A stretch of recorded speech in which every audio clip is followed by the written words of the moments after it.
सीमा विवाद को लेकर या दूसरे मुद्दों को लेकर न्यायालयों में सबसे ज्यादा वाद इसी के लंबित रहते हैं। आदरणीय प्रधानमंत्री माननीय नरेंद्र मोदी जी ने इस दिशा में पहल की है और पायलट प्रोजेक्ट के रूप में शहरों का ड्रोन सर्वे करवाकर और उसका डिजिटलीकरण करने का प्रयास की शुरुआत की है। ड्रोन से सर्वे होगा, नक्शे बनेंगे, नक्शों के बाद सार्वजनिक होंगे, जनता से सुझाव आपत्तियां मांगी जाएंगी और सुझाव आपत्तियों का निराकरण करने के बाद नक्शे को अंतिम रूप दिया जाकर एक पोर्टल पर अपलोड कर दिया जाएगा और हर भूखंड को एक यूनिक नंबर दिया जाएगा।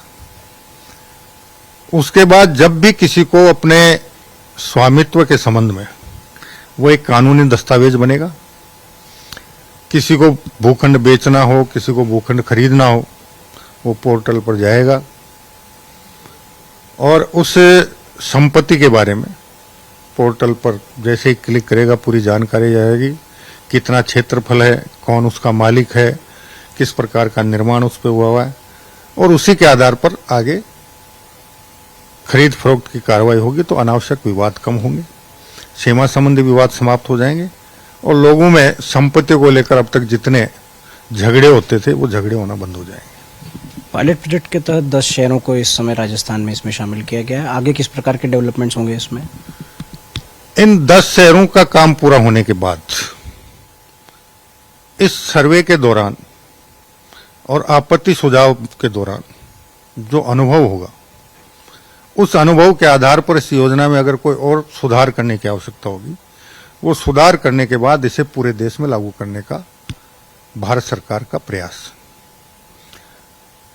पायलट प्रोजेक्ट इसलिए शुरू किया गया है कि एक बार 10 शहरों में राजस्थान में जब इसका सर्वे होगा, सर्वे के बाद नक्शे बनेंगे, यूनिक नंबर मिलेंगे, अपलोड होगा, जनता के सामने आएगा, जनता की प्रतिक्रिया क्या आएगी, इन सारी बातों के आधार पर इस योजना में, इस कार्यक्रम में अगर और कोई सुधार करने की आवश्यकता होगी वो सुधार करके फिर इसको पूरे शहरी क्षेत्रों के लिए लागू करने का भारत सरकार का मानस है। एक आपने अभी कुछ देर पहले मीडिया से बातचीत में ये कहा कि बॉम्बे जो है, जो बीएमसी है, वो इतने बड़े क्षेत्रफल में और इतनी बड़ी आबादी में एक ही जो नगर पालिका है वो काम कर रही है जो बीएमसी है, लेकिन यहाँ राजस्थान में जोधपुर, कोटा, ये तमाम शहरों में 2 जगहों पर इसे बांट दिया गया है। इसे भी आपने एक तरीके से पुनर्गठन की बात की है, क्या ये पूरा मामला रहेगा? देखिए, गत सरकार ने जयपुर, जोधपुर और कोटा में एक की जगह 2 स्थानीय निकाय बना दिए। 2 स्थानीय निकाय बनाने से आम जन को कोई राहत नहीं मिली, उल्टी उलझन पैदा हुई। और जोधपुर में तो जिस प्रकार उत्तर और दक्षिण का विभाजन हुआ, एक विधानसभा 2 निकायों में बंट गई।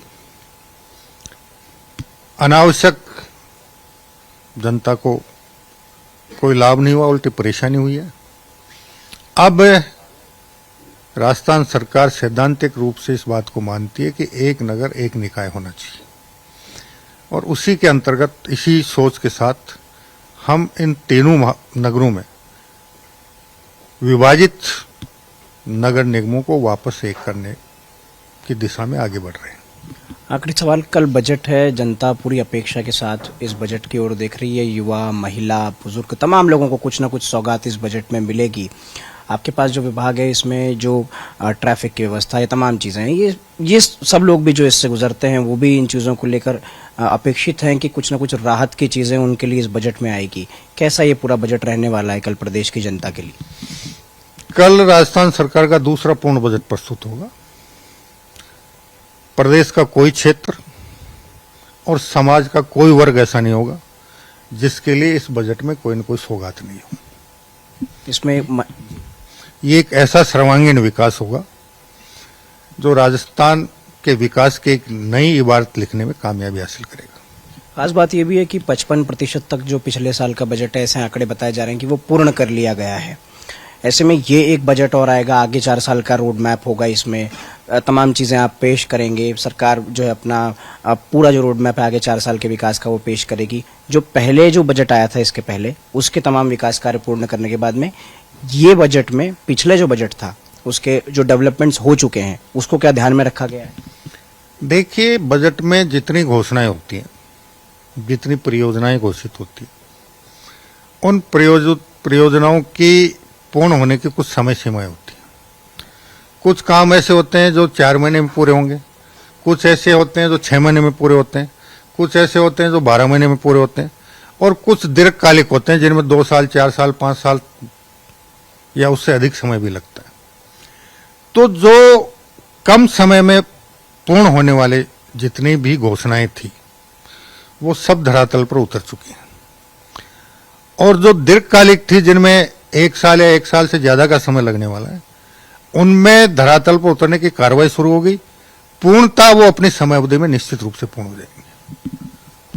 ये थे यूडीएच मंत्री झाबर सिंह कर्रा। लगातार इस प्रकार की रिपोर्ट्स मैं आपको दिखाता रहूंगा। कैमरामैन ममतेश के साथ आकाश, सच पे धड़क, जयपुर से।